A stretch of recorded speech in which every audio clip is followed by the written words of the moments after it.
Usapan, umatikabong mga yan. Diskusyon na may resolusyon. Sa kauna-unang talakserye sa telebisyon. Face to face now with Miss Ami Perez.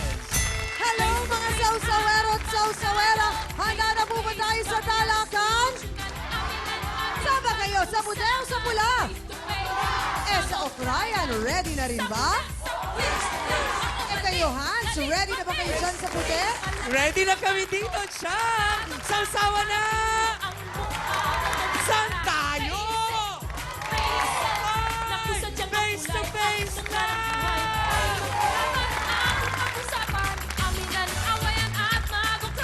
Gusto mo bang makisaw-saw tara na kaibigan? Mga yan ay solusyonan. Face to face, Sinong sisimango? face to face, Sinong ngingiti?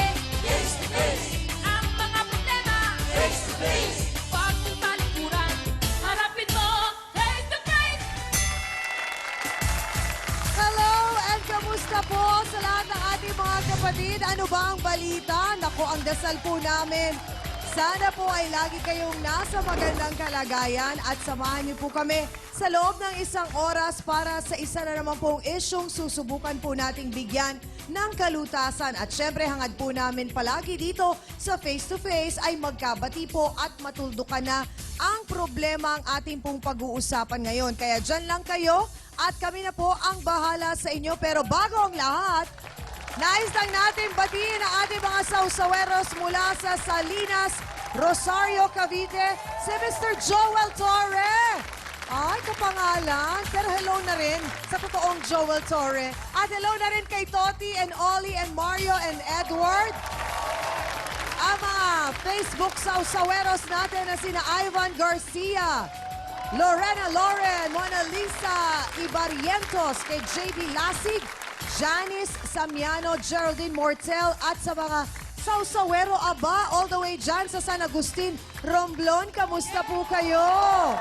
Salamat ng marami. At doon sa mga nagtatanong, ang akin pong Twitter account, Ami P. Perez. Pwede niyo po ako doon i-follow para malaman niyo ang mga latest update tungkol sa face-to-face at sa Untold Stories at sa akin na rin. At syempre, ako pa rin po ang inyong Chang Ami na laging nagsasabing kung may problema ka, harapin mo, pag-usapan natin yan! At eto ang wala yatang kaproblema sa buhay. Hindi ko alam bakit lagi siyang masaya. Kaya naman tuloy, nako! Marami siyang friends. Eto, si Hans Mortel. Naku, Chang! Totoo ka! Ang mga problema, meron ako. Yun nga lang, hindi ko masyadong iniisip kasi ikaka-stress ko lang yon. At saka, kung kailangan ko naman syempre ng mga words of wisdom at mga salitang makakapagpataba naman ng puso ko, aba, may 3 tao akong nilalapitan. At yan ay walang iba kundi ang ating trio tagapayo! Kung ikaw ang may problema at ito naman ang mga kakampi mo, abay, sandali lamang yung problema mo siguradong lutas. Siyempre, kung ang problema mo legal, sagot yan ang ating kapatid mula sa Public Attorney's Office. Wala pong iba kundi si Public Attorney John Lopez. Kung ang iyong problema naman ay may kinalaman sa ugali ng mga tao sa paligid mo, naku, ito ang lapitan mo at siguradong masasagot niya yan. Wala pong iba kundi ang ating resident psychologist, family counselor, Dr. Camille Garcia! Kung ang iniisip ko naman, bakit parang tinalikuran ka na ng mundo? Naku, may isa kang kakampi at siya ang magpapaalala sa'yo na mawala man lahat ng kaibigan mo ang may kapal, laging nasa tabi mo. Ang ating pong spiritual advisor, Father Sunny Merida! O sino mo ang problema? Kung ganyan naman kahuhusay at kababait ang mga friends mo, may isa pa akong kakampi, kaya lagi akong masaya. Walang iba kundi si Chang Ami Perez! Salamat sa iyo, Hans, at mga kapatid. Nako, ito po ang mariing sinabi ng isang anak. Para sa akin, patay na ang tatay ko. Aba, dahil daw sa mga naging karanasan niya sa kanyang ama. Ito po ang ating face-to-face issue of the day. Dahil daw sa ginawang pananakit sa kanilang magkakapatid, Isang ama ang hindi na kayang tanggapin ng mga anak niya. Sa akin binubunton yung galit niya kay mama. Sinusuntok ako, nampas ang sintron, pinapala, minamartelyo po, tsaka inutog sa ulo. Totoo, nasasaktan ko sila, pero pag may mali lang sila, Gusto nang makasama ni Mang Rodolfo ang kanyang mga anak. Pero Ilang beses po sinabi sa akin na hindi niya raw ako anak. Sabi ko, hindi rin kita tatay. Para saan na lang akong tatay. Kaya ako na naman sasabi yun dahil sa kanya rin nanggagaling eh. Binabalik ko lang. siyempre nasasabi nila yan na wala akong kwentang ama dahil nga wala akong suportan na sa ngayon dahil nagkasakit ako. Hindi ko pa na makakalimutan yung mga ginawa mo sa akin. Kasi masakit mula 10 years old ako. Ginugulpi mo na ako. Matagal ko na yung pinagsisihan. Ganito pala na walang anak ka sa tabi. Pero kung ano man sabihin na sa akin, tanggapin ko na lang. ama na nagbabalik loob sa mga anak.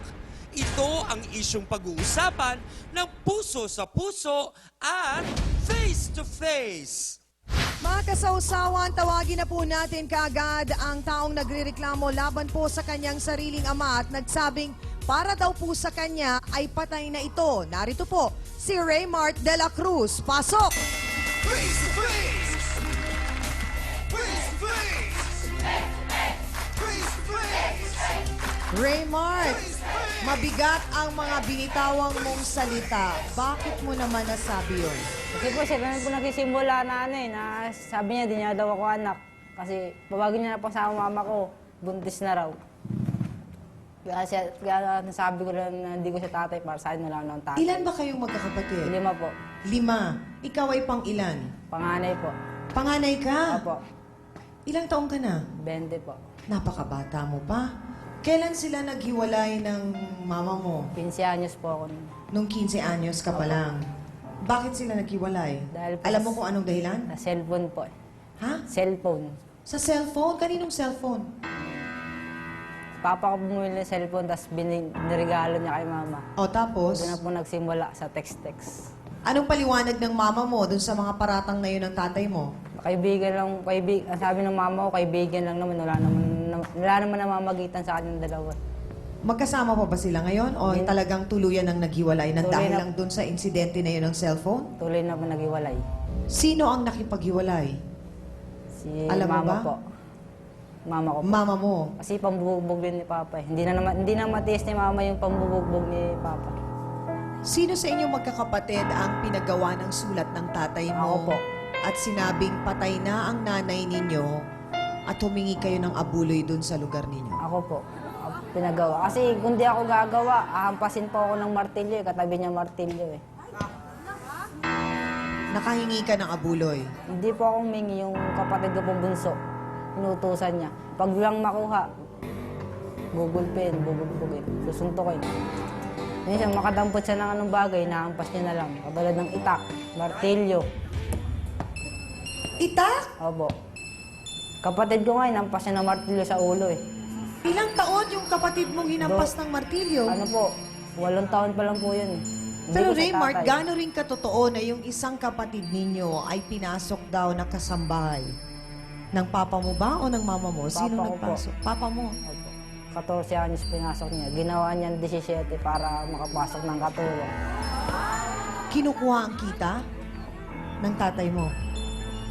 Nasaan na ang tatay mo ngayon? Saan siya nakatira? Sa barangay outpost po. Sino kasama? Siya lang po. Sandali, pinalayas nyo ba o iniwang kayo? Hindi po nakatira po kasi kami sa bukid. Oo. Tapos umulis po kami kasi binubugbog po yung bunso ko. Paano binugbog? Kinutsara po ng kutsara ng simento. Kinutsara. Yung kutsara na pang simento? Opo. O anong ginawa? Kinutsara po. Buti nakailag. Tapos pinairam po ng palay kapatid ko. Sa kapitbahay.